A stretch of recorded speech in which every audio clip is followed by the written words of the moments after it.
Hello everyone, welcome to channel learn with ease. आज का topic हमारा change in profit sharing ratio का, जिसमें हम सॉल्व करेंगे क्वेश्चन नंबर 27। और ये है आपका चैप्टर नंबर 3 डी के गोयल की बुक से, क्लास 12 अकाउंट्स के लिए। तो क्वेश्चन में दिए गए हैं तीन पार्टनर जो कि प्रॉफिट को शेयर करते हैं 1:1:2 की रेशियो, लेकिन 1 अप्रैल 2018 से वो इसको चेंज करना चाहते हैं 2:2:1 में। 31 मार्च 2018 की बैलेंस शीट शो कर रही है debit balance profit and loss account का, मतलब कि लॉस हुआ है उनको 9,000 रुपए का। वर्कमैन कंपनसेशन रिजर्व का बैलेंस है 64,000 रुपए, जिसके अगेंस्ट उन्होंने क्लेम एक्सेप्ट कर लिया है 30,000 रुपए का। साथ में ही गुडविल को उन्होंने वैल्यू की है 4 लाख रुपए।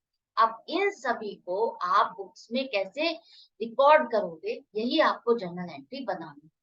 तो सबसे पहले जितने भी एक्यूमुलेटेड प्रॉफिट्स रिजर्व्स होते हैं उसका आप क्या करते हो, आप पार्टनर्स में डिस्ट्रीब्यूट कर दोगे ओल्ड रेशियो में। तो प्रॉफिट एंड लॉस अकाउंट का डेबिट बैलेंस है, लॉस है, तो वो भी आप डिस्ट्रीब्यूट करोगे पार्टनर्स में ओल्ड रेशियो में 1:1:2 की रेशियो। तो पी के हिस्से आएगा लॉस 2250 रुपए, क्यू के हिस्से आएगा लॉस 2250 रुपए, और आर के हिस्से आएगा लॉस 4500 रुपए। तो यहाँ पर लॉस है तो आप पार्टनर्स के अकाउंट को डेबिट करोगे, और प्रॉफिट एंड लॉस अकाउंट को आपको क्लोज करना है। तो पहले उसका डेबिट बैलेंस है, क्लोज करने के लिए अब आपको क्या करना है, अगर आप इसको क्रेडिट बैक कर दोगे तो ये अकाउंट क्लोज हो जाएगा। तो आपकी एंट्री बन जाएगी, तीनों पार्टनर्स के अकाउंट को आप डेबिट करोगे उनके लॉस के शेयर के साथ, और प्रॉफिट एंड लॉस अकाउंट को आप क्रेडिट करोगे 9,000 से। तो यहाँ पर प्रॉफिट एंड लॉस अकाउंट आपका क्लोज हो जाएगा, खत्म हो जाएगा। इसके बाद गुडविल की अकाउंटिंग आप कैसे करोगे?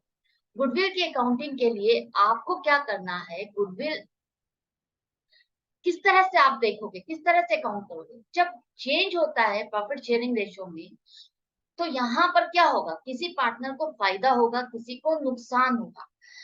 जिस पार्टनर को फायदा होने वाला है, इसका मतलब है वो उस एक्स्ट्रा प्रॉफिट शेयर के लिए कुछ ना कुछ पे करेगा, वो उस चीज को खरीद रहा है। जो जिसको नुकसान होने वाला है नई रेशो में, जो अपना प्रॉफिट छोड़ रहा है, इसका मतलब वो अपना शेयर ऑफ प्रॉफिट बेच रहा है, तो उसको कुछ ना कुछ कंपनसेट किया जाएगा, उसको कुछ ना कुछ पेमेंट की जाएगी, तभी तो वो अपना शेयर ऑफ प्रॉफिट बेचेगा। तो उसके लिए कैसे किया जाएगा, पहले उसका शेयर ऑफ प्रॉफिट ज्यादा बन रहा था, अब उसका आगे कम बनने वाला। तो अभी तक जितना उसका प्रॉफिट बनता है, अभी तक की गुडविल में अगर उसका शेयर ज्यादा बनता है, और वो आगे जाकर के कम होने वाला है। मान लो पहले उसका शेयर बनता था 500 रुपए गुडविल में, लेकिन आगे जाकर के उसका शेयर बन जाएगा इस नई रेशो के अकॉर्डिंग 400 रुपए। तो वो जो 100 रुपए है जो लॉस होने वाला है उसको, तो वो क्या करेगा, वो कंपनसेट किया जाएगा। कौन करेगा, जो इस 100 रुपए को लेने वाला है। किस तरह से, देखो सबसे पहले आप कैलकुलेट करके देखो कि किसको फायदा हो रहा है, किसको नुकसान हो रहा है। तो पी का अगर आप देखते हो तो ओल्ड रेशियो में उसका 1/4 है, नई रेशियो में 2/5 है। तो इसको अगर आप कंपेयर करोगे फ्रैक्शन को, तो आपको पता चलता है कि पहले उसका प्रॉफिट कम बन रहा था, 5 बन रहा था, नई के हिसाब से उसका प्रॉफिट ज्यादा बन रहा है 8। कितने पॉइंट, 3/20, 3/20, 3/20 का शेयर, उसका फ्रैक्शन ऑफ शेयर ये उसका ज्यादा बन रहा है। प्रॉफिट इतना, फ्रैक्शन ऑफ प्रॉफिट ज्यादा बन जाएगा, इतना शेयर ऑफ प्रॉफिट उसको और पहले से ज्यादा एक्स्ट्रा मिलेगा। तो ये गेन उसको अगर हो रहा है, तो कोई ना कोई पार्टनर अपना प्रॉफिट छोड़ेगा, तभी तो उसको गेन होगा। प्रॉफिट तो उतना का उतना है, उतने में से ही डिवीजन करना है। तो किसी को कम या ज्यादा उसी में से ही मिलने वाला है। तो अब यहाँ पर देखो, क्यू का भी देखो, क्यू का भी सेम हिस्सा है। पहले उसकी ओल्ड रेशियो 1/4 थी, नई रेशियो 2/5 हो गई है। तो पहले उसका शेयर ऑफ प्रॉफिट 5 था, नई के अकॉर्डिंग 8 हो गया, मतलब उसको भी गेन हो रहा है, फायदा हो रहा है। नई चेंज की वजह से उसको फायदा हो रहा है। तो इन दोनों को फायदा हो रहा है, तो नुकसान किसको होने वाला है, आर को होने वाला है। वो अपना प्रॉफिट का जो शेयर है, वो अपना शेयर ऑफ प्रॉफिट छोड़ रहा है, कुछ ना कुछ सेक्रीफाइस कर रहा है, अब उसको कम मिलेगा।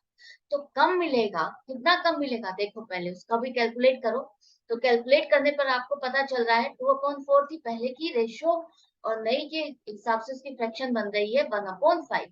तो पहले उसका शेयर ऑफ प्रॉफिट 10 था, अब नई के अकॉर्डिंग 4 है, तो 6/20 उसको सेक्रीफाइस करना पड़ रहा है। इतना शेयर ऑफ प्रॉफिट सेक्रीफाइस करना पड़ रहा है। जब वो ये प्रॉफिट छोड़ रहा है तो इसको खरीद कौन रहा है? ये अपना प्रॉफिट बेच रहा है, ये दोनों पार्टनर इसको खरीद रहे हैं। तो जब ये बेच रहा है, इसका मतलब क्या है कि वो अपनी गुडविल भी दे रहा है, अपनी गुडविल भी दे रहा है। तो गुडविल को दे रहा है तो उसके लिए उसको पैसे भी तो मिलेंगे। कितने पैसे मिलेंगे? वो अपने 500 का शेयर, जैसा कि मैंने आपको बताया था, 500 का शेयर जो उसका था गुडविल का, उसमें से वो अपना 400 रुपए तो रख रहा है, क्योंकि आगे उसको 400 रुपए तो मिलेंगे। जो 100 रुपए वाला हिस्सा है वो बाकी के पार्टनर्स में बेच रहा है। तो वो 100 रुपए कौन देगा? बाकी के पार्टनर्स, जिनको 100 रुपए मिलने वाले। तो यहाँ पर देखो, अब 4 लाख रुपए को आप किस तरह से करोगे? 4 लाख रुपए में पी का शेयर गेन कर रहा है, 60,000 रुपए आगे उसको मिलने वाला है। तो यहाँ पर उसको गेन हो रहा है, फायदा हो रहा है, तो उसके अकाउंट को आप डेबिट करोगे, क्योंकि वो खरीद रहा है। इस चीज को किससे खरीद रहा है? वो आर से खरीद रहा है, तो वो इसकी पेमेंट किसको करेगा? आर को करेगा। तो इसके अकाउंट को आप डेबिट करोगे। इसी तरह से क्यों भी गेन में है, इसलिए उसको भी अकाउंट को आप डेबिट करोगे, क्योंकि वो खरीद रहा है आर से उसके शेयर ऑफ प्रॉफिट को खरीद रहा है, तो उसको पेमेंट करनी होगी। कितनी? वही 60,000। और आर सेक्रीफाइस कर रहा है, मतलब कि वो अपना शेयर ऑफ प्रॉफिट बेच रहा है। तो गुडविल का जितना शेयर ऑफ प्रॉफिट को बेच रहा है, मतलब कि 100 रुपए, मैंने एग्जांपल के लिए आपको समझाया था, वो इतना शेयर बेच रहा है, तो वो हो गया 1,20,000 रुपए का, जिसे वो बेच रहा है। तो इस 1,20,000 रुपए को कौन देंगे? ये दोनों पार्टनर जो कि खरीद रहे हैं इसके इस शेयर ऑफ प्रॉफिट को। तो अब यहाँ पर देखो, पी और क्यू के अकाउंट को आप डेबिट करोगे 60,000 रुपए से, और आर के अकाउंट को आप क्रेडिट करोगे, क्योंकि उसको वो बेच रहा है। तो आप सेक्रीफाइसिंग पार्टनर को क्रेडिट करोगे और गेनिंग पार्टनर को डेबिट करोगे। आई होप ये क्लियर हो गया आपको। एग्जाम्पल के साथ आपको समझ में आ गया। वो पूरा प्रॉफिट नहीं बेच रहा, अपना अपना एक शेयर ऑफ प्रॉफिट बेच रहा है। अगर वो अपना शेयर ऑफ प्रॉफिट बेच रहा है तो उसको कुछ ना कुछ तो मिलेगा। वो पार्टनर्स जो खरीद रहे हैं वो उसको कंपनसेट करेंगे, वो देंगे। कितना? जितना शेयर उसका बनता है। तो ये मैंने आपको समझा दिया कितना शेयर बनेगा।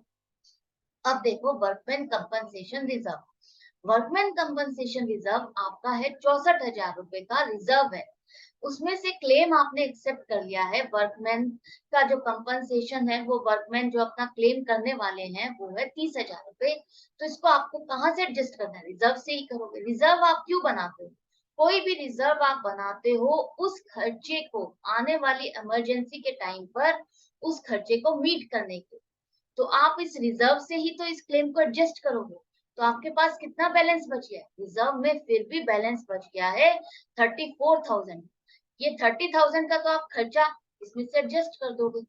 बाकी का जो 34,000 रुपए है, इसे आप पार्टनर्स में एज अ प्रॉफिट डिस्ट्रीब्यूट करोगे ओल्ड रेशियो में ही। तो ओल्ड रेशियो में अगर आप डिस्ट्रीब्यूट करते हो तो पी को मिलेगा 8500 रुपए, क्यू को मिलेगा 8500 रुपए, और आर को मिलेगा 17,000। अब ये रिजर्व है जिसका क्रेडिट बैलेंस है, तो आप पार्टनर्स के अकाउंट में ऐड करोगे, क्रेडिट करोगे प्रॉफिट की तरह से। ये भी पार्टनर्स के अकाउंट में क्रेडिट। अब ये क्या करोगे? एंट्री कैसे बनाओगे आप? वर्कमैन कंपनसेशन रिजर्व के अकाउंट को आपको क्लोज करना है। इसका क्रेडिट बैलेंस था, तो रिजर्व के अकाउंट को क्लोज करना है, तो आप इस अकाउंट को डेबिट करोगे। डेबिट करोगे 64,000 से। इस 64,000 रुपए में से 30,000 रुपए आप कहाँ ट्रांसफर कर रहे हो? Provision of workman compensation. अब आप कहोगे खर्चे को तो हम डेबिट करते हैं, आप यहाँ पर क्रेडिट करते हो। हम खर्चा अभी पूरा बुक नहीं कर रहे, हम उसका प्रोविजन में डाल रहे हैं। रिजर्व में से, हाँ, हमने एक्सेप्ट कर लिया है, उस प्रोविजन में उस अकाउंट को ट्रांसफर कर रहे हैं, उस पैसे को, खर्चे को ट्रांसफर कर रहे हैं। फिर इस खर्चे को यहाँ से ट्रांसफर किया जाएगा, इस प्रोविजन को खर्चे में ट्रांसफर किया जाएगा।